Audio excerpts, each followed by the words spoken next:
નમસ્કાર મિત્રો, દેશ દુનિયા અને ગુજરાતના આજના મોટા અને અગત્યના સમાચાર શરૂ કરીએ તે પહેલાં ચેનલમાં નવા હોય તો તાત્કાલિક સબસ્ક્રાઇબ કરી દેજો, જેથી રોજના મહત્વના અપડેટ તમને સૌથી પહેલાં મળે. સૌપ્રથમ ગુજરાતના હવામાનને લઈને વાત કરીએ તો રાજ્યના કચ્છ અને સૌરાષ્ટ્રના વિસ્તારોમાં આગામી 24 કલાકમાં હળવાથી છૂટક વરસાદની શક્યતા વ્યક્ત થઈ છે. તો બીજી તરફ તાપમાનમાં 2 થી 3 ડિગ્રીનો ઘટાડો નોંધાયો છે.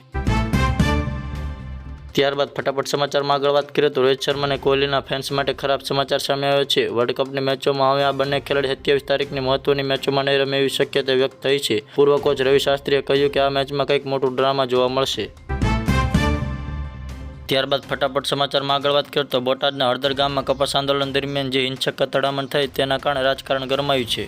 આ મુદ્દે આપના નેતા ગોપાલ ઇટાલિયાએ સરકાર અને પોલીસ તંત્ર પાસે ગંભીર આક્ષેપો કરતા કહ્યું કે ખેડૂતોનો અવાજ દબાવવાની કોશિશ થઈ રહી છે. તો બીજી તરફ મળેલી માહિતી મુજબ બોટાદ જિલ્લાના રાણપુર તાલુકાના માર્કેટિંગ યાર્ડમાં આજે લગભગ 12,000 મણ કપાસની આવક નોંધાઈ છે. ખેડૂતો મોટી સંખ્યામાં પોતાની ઉપજ લઈને યાર્ડ ખાતે પહોંચ્યા હતા. કપાસના ભાવની વાત કરીએ તો આજે માર્કેટિંગ યાર્ડમાં ઉચ્ચતમ ભાવ 1600 પ્રતિ 20 કિલો સુધી બોલાયો હતો, જ્યારે ન્યૂનતમ ભાવ 1450ની આસપાસ બોલાયો હતો. યાર્ડના ચેરમેન શ્રી દ્વારા જણાવાયું કે આ વર્ષે કપાસની ગુણવત્તા સરસ હોવાથી દરોમાં થોડો વધારો જોવા મળી રહ્યો છે. આગામી દિવસોમાં આવકમાં અને ભાવમાં વધુ વૃદ્ધિ થવાની શક્યતા છે.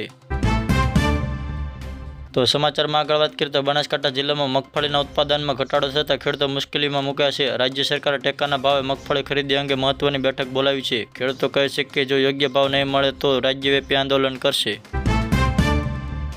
ત્યારબાદ ફટાફટ સમાચારમાં આગળ વાત કરીએ તો ટેકનિકલ જગતમાં મોટી ખબર સામે આવી. ગૂગલ મેપ પછી ભારતે લોન્ચ કર્યું છે પોતાનું સ્વદેશી મેપ એપ, જેની મદદથી તમે હવે દેશના તમામ રૂટ અને ટ્રાફિકના સ્થાનની માહિતી વધુ ઝડપથી મેળવી શકશો. તો બીજી તરફ યુપીઆઈ યુઝર્સ માટે પણ સુવિધા સામે આવી છે. હવે એક એપમાંથી બીજાના એપમાં ટ્રાન્ઝેક્શન જોઈ શકાશે.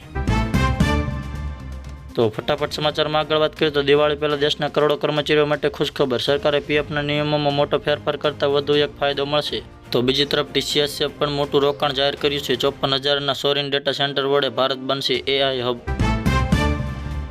ત્યાર પછીના સમાચારમાં આગળ વાત કરીએ તો નાગેશ્રી ચોટીલા નેશનલ હાઈવે પર જમીન સંપાદનમાં 20થી વધુ બિનખેતી ફાઇલો ખુલતા વિવાદ સર્જાયો છે. તો બીજી તરફ કચ્છમાં નકલી કોલગેટ બનાવતી ફેક્ટરી ઝડપાઈ છે અને 9 લાખથી વધુ મુદ્દામાલ જપ્ત કરાયો છે.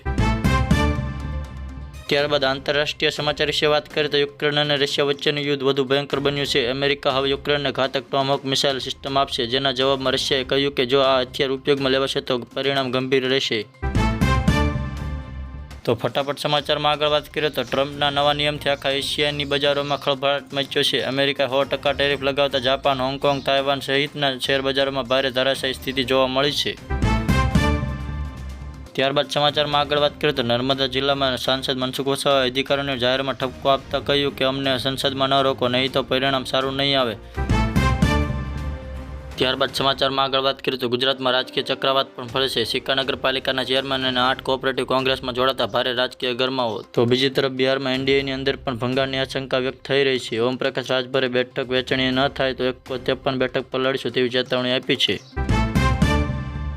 ત્યારબાદ સમાચારમાં આગળ વાત કરીએ તો બોટાદમાં હિંસક અથડામણ બાદ આપના નેતાઓ સહિત 37 લોકો સામે હત્યાના પ્રયાસની એફઆઈઆર નોંધાઈ છે. આ ઘટનાથી રોષ ફેલાતા વડોદરામાં આપ કાર્યકર્તાઓએ કાળી પટ્ટી બાંધીને સૂત્રોચ્ચાર સાથે વિરોધ કર્યો છે.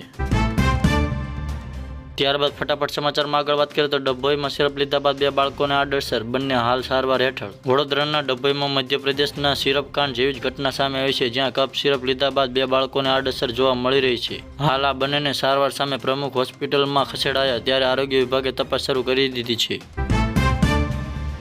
ત્યારબાદ હજી એક સમાચારમાં આગળ વાત કરીએ તો દિવાળી પહેલા ગુજરાત સરકારમાં પાવર સફળ, નવા ચહેરા, નવી એનર્જી અને નવી નીતિ પર હશે ફોકસ. ગુજરાત સરકારના વિસ્તરણ અંગે માહિતી મળી રહી છે કે મહિલા પ્રતિનિધિત્વ વધારવા માટે મહિલા નેતાઓને મંત્રીમંડળમાં સ્થાન આપવાનું નક્કી થયું છે. આ સાથે જ યુવા ચહેરાઓને પણ આગળ લાવવામાં આવશે, જેથી આગામી સ્થાનિક સ્વરાજની ચૂંટણી માટે જનતાઓમાં તાજગી સંદેશ મળે. 2 થી 3 પૂર્વ કોંગ્રેસ ધારાસભ્યોને પણ કેબિનેટમાં સ્થાન મળવાની પૂરી સંભાવના છે.